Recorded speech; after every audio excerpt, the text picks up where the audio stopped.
A few weeks ago, I had to fly out to a small town I'd never been in order to look for a place to live. Moving there in the fall to start my grad school. My boyfriend flew with me, and before the trip, I researched all sorts of apartments on Craigslist and set up a bunch of appointments. Our first appointment was in the afternoon in this sort of remote residential area. The landlord sounded fine over email and asked me to call him in an hour before the appointment to confirm that I was coming. I called, but he didn't answer. So my boyfriend and I started walking to the house and just hoped that he would show up. Maybe 10 minutes before the appointment, he called me. "Are you coming?" he asked.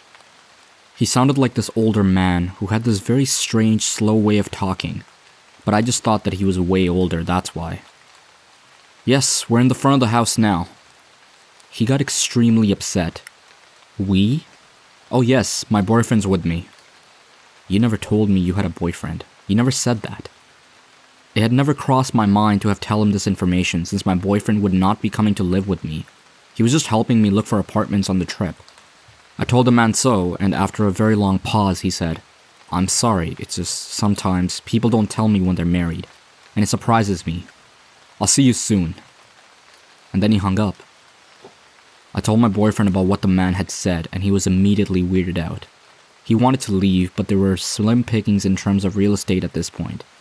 So I stupidly said that we had to stay, in case this place was the place. As we're discussing it, we see a man leave the house we're going to view. This man was young and extremely sketchy looking. Greasy hair, furtive eyes. He took one look at us and ran out of the house to his car and pulled away from the curb with a screech. Okay, so now we're really weirded out. But this isn't enough for us to bail out just yet. And as we look at each other wondering what to do, the landlord arrives. He's in his 50s, very tall and very strong looking. His eyes are completely blank and empty of warmth or emotion. He slowly walks up to us and says, "I'd shake your hands, but mine are dirty." "What from?" my boyfriend asks. "Work," is the flat reply. He asks us a lot of questions about me, completely ignoring my boyfriend. The entire time he stares into my eyes without blinking. What am I going to school for? What other places am I considering for a living? Is my boyfriend moving to this town too? I try to give answers that are as vague as possible. Meanwhile, my boyfriend asks the landlord questions of the same kind, which he refuses to answer. Then he says, apropos of something, "Let me show you the basement." At this point, I should have noped out of there, but I didn't. I kept thinking this was an eccentric old man from a small town, and that we were just feeling paranoid. My boyfriend, on the other hand, wanted out of there, but he followed us as the man led us to the back of the house, away from the street, to this sort of detached shed. He opened the door and we saw that there were stairs leading down into utter darkness. He flipped the switch at the top of the stairs and the light didn't come on. Normally the response for this is, "Oh shit, the light's out," or something like that.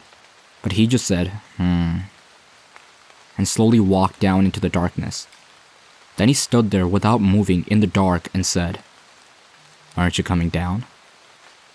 "There's nothing to see if the light's out," says my boyfriend. The landlord just stands there for a long time, then slowly walks up the stairs and closes the basement door without saying anything. He took us into the house. Weird and increasingly creepy things ensued.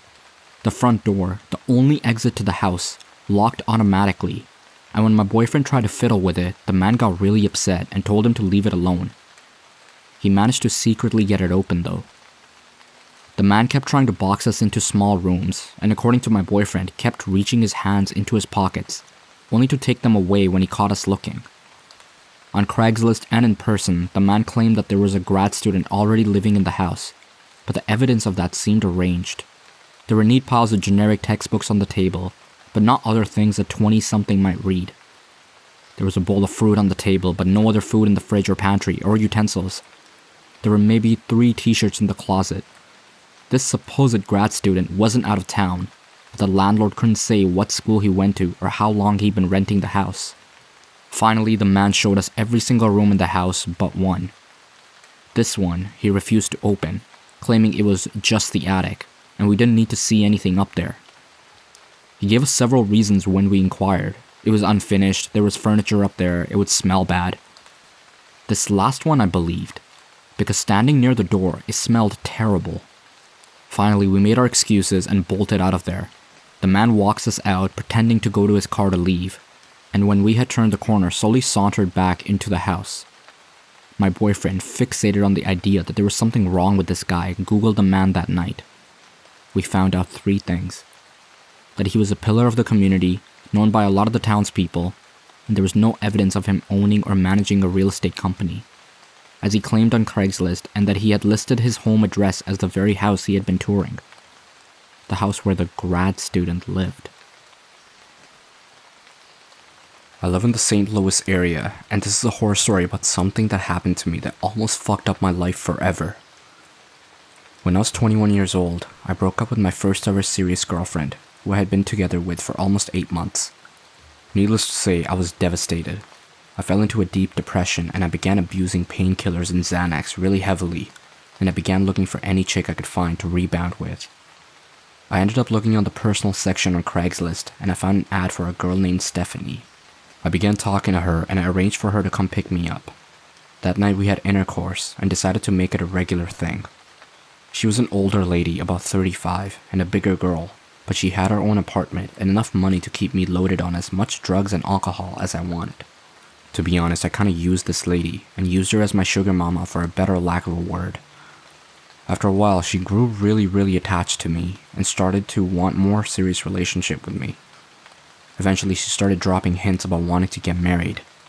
She said she wanted to do this to help me out, so she could get me on her insurance so I can help for my drug and alcohol problem, which I refused to consider. One day we got into a big argument and she told the police that I had been abusing her and got a temporary restraining order on me. A week after she did this, she called me crying her eyes out, saying, "Please forgive me, I love you," and all this other stuff, and said she wanted to come pick me up, buy me some dope and alcohol. And being the addict I am, I of course accepted. From the moment she picked me up, I noticed that she was acting kind of odd. She was usually really talkative and was always on my ass wanting to talk to me about this and that. But on this day, she was oddly quiet. When we got back to her apartment, after I walked in, she immediately pushed me on the couch and pulled my pants down. She then climbed on top of me and having intercourse with me, and she seemed angry when I didn't come inside her.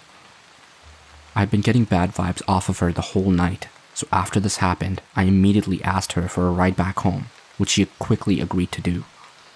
After I got dropped off at the house, I went inside and I sat down with my sister and watched some SpongeBob with her. About 10 minutes after I was home, I got a call on the phone.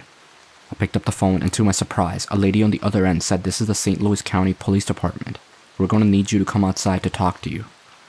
I ran downstairs and hid my weed and my pills and then walked outside to figure out what the hell was going on. I walked outside and there were about 7 different cops on my porch. They were all pointing tasers and guns at me.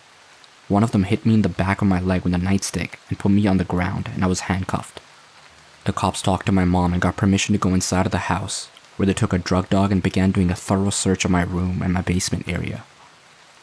None of the cops on the scene would tell me what was going on. Whenever I would ask a question about why they were there, they told me I would have to talk to the detective at the station. When I got to the police station, I had a bombshell dropped on me. Apparently, this lady had accused me of kidnapping her and raping her. She told the police that she had come by my house to return some of my stuff because we had just broken up, and that I had come out holding a knife to her throat and forced my way into her vehicle, took her back to her apartment and raped her repeatedly. Thankfully, I had remembered that we made a couple stops on the way to her apartment. She had gone inside of a gas station to get a couple packs of cigarettes with me, so there was no way that I could have kidnapped her. The police still swabbed my genitals for DNA, and they also took my clothes for evidence, and I was forced to spend the night in the St. Louis County Jail, wearing nothing but hospital scrubs. I was released the next morning, but my ordeal was far from over. This lady began constantly stalking me. She would call me every night at odd times from blocked numbers, and either crying into the phone or just begged to talk to me. I also began seeing her vehicle quite a lot in the neighborhood, even though she lives nowhere close to me.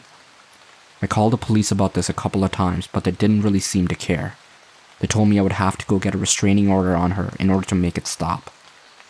I wanted nothing to do with the court system, though, because I have a criminal record and I just decided to ignore her and I hoped that the problem would go away. After a couple of months, she finally did stop bothering me. However, to this day, sometimes I get calls at 2 or 3 in the morning from blocked numbers, And every new girlfriend I get, she messages them on Facebook and tells them how I raped her. Moral of the story, be careful who you meet online, whether you're a guy or a girl. All it takes is one crazy person to completely ruin your life.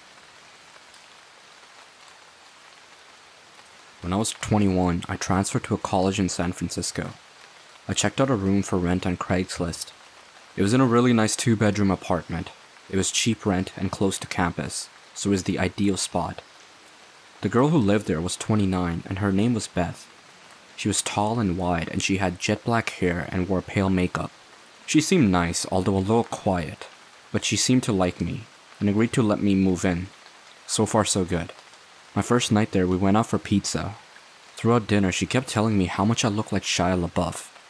I don't know what to say, so I just shrugged it off with thanks? I mean, I look nothing like Shia LaBeouf, so it just doesn't make any sense to me. When we got back home, she asked if I had seen her room yet.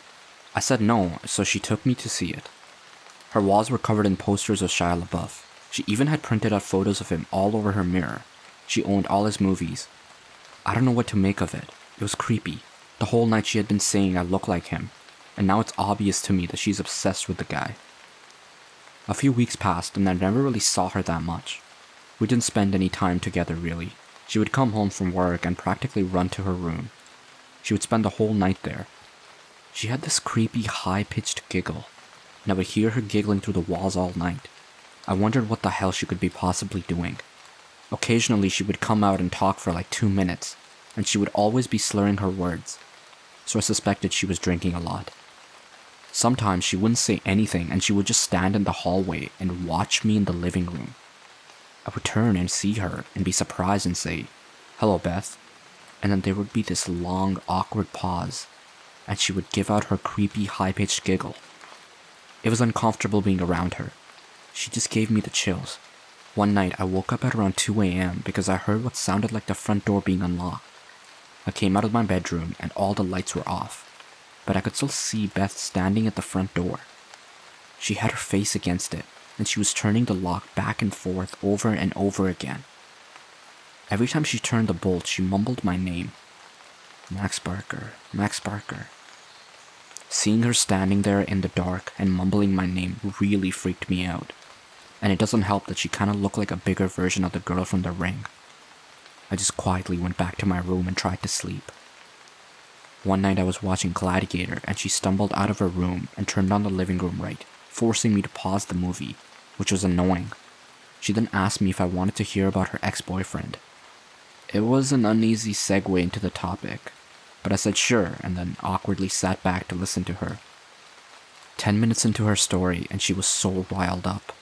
She was screaming at the top of her lungs about her breakup. I was worried that the neighbors were going to call the cops, and she wasn't listening to me when I was asking her to lower the volume. Amidst all her screaming, one thing she said really freaked me out. She was in such a fit and yelled, "I'll slit his fucking throat." That was a big game changer. Suddenly I had no idea what this girl was capable of. She was practically a stranger, and everything I had seen was becoming alarmingly disturbing. After a few minutes, she told me thanks for listening, and she started doing her giggle. I got out of there pretty fast, and went to my room to go sleep. I had a pretty unsettled feeling about being in the house with her, and what's worse is that there was no lock on my bedroom door. I pushed the edge of my dresser in front of it to act as a little barricade. I woke up in the middle of the night to the sound of my dresser scraping against the floor. Beth was pushing the door open. I turned on my light, shouting at her to stop. I could see her through the opening of the door. She was so drunk and had this insane look in her eyes. I pushed the door closed and yelled at her to go to bed. I could hear her walk back to her room, but I couldn't fall asleep. The next morning, when I went out in the hallway, my heart dropped. I saw one of her steak knives was on the floor by my door. I got goosebumps all over my arms. All I could think about was her saying she would slit the guy's throat. I confronted her about it, and she said she didn't remember trying to push my door open.